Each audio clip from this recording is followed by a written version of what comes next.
Suara ayah tiri bergetar saat minta maaf ke istri, bunuh anak gara-gara pukul ibunya.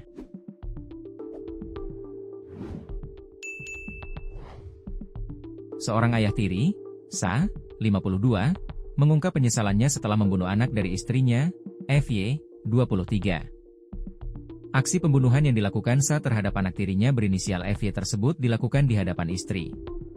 Sebab insiden berdarah itu terjadi setelah anak tiri memukul ibunya, istri dari pelaku.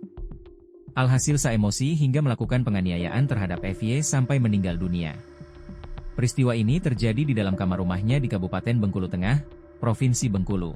Melansir Tribun Bengkulu, pelaku Sa menyampaikan kronologi kejadian saat dihadirkan dalam konferensi pers yang digelar pada Jumat, 7 November 2025, di Mapolres Bengkulu Tengah.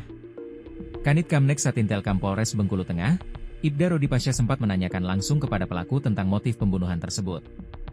Ternyata kasus tersebut bermula saat sang istri menegur korban. Pelaku bilang, korban sudah lama tinggal di rumah tanpa bekerja, hanya bermain handphone. Saat ditegur oleh ibunya, korban melawan dan memukul kepala pelaku dengan gagang cangkul. Lalu pelaku membalas dengan membacok korban menggunakan golok, ujar Ibda Rodi, dikutip dari Tribun Bengkulu, Senin, 10 November 2025. Namun, ia menegaskan bahwa keterangan itu baru pengakuan awal di TKP. Untuk hasil resmi nanti akan disampaikan setelah pemeriksaan oleh Satreskrim, jelasnya. Dari pantauan tribunbengkulu.com, Sa terlihat tenang namun menunduk sepanjang acara. Ia menuruti seluruh instruksi dari pihak kepolisian tanpa perlawanan. Namun, saat hendak digiring kembali menuju ruang pemeriksaan, Sa menyampaikan permintaan maaf dan penyesalan mendalam kepada istrinya yang juga merupakan ibu kandung korban.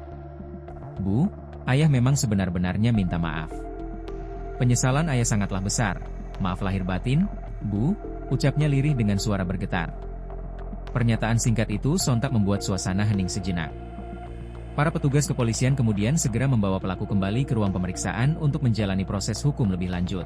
Setelah 2 hari buron, pelarian Su, pelaku pembunuhan anak tiri di Desa Talang 4, Kecamatan Karangtinggi, Kabupaten Bengkulu Tengah, akhirnya berakhir.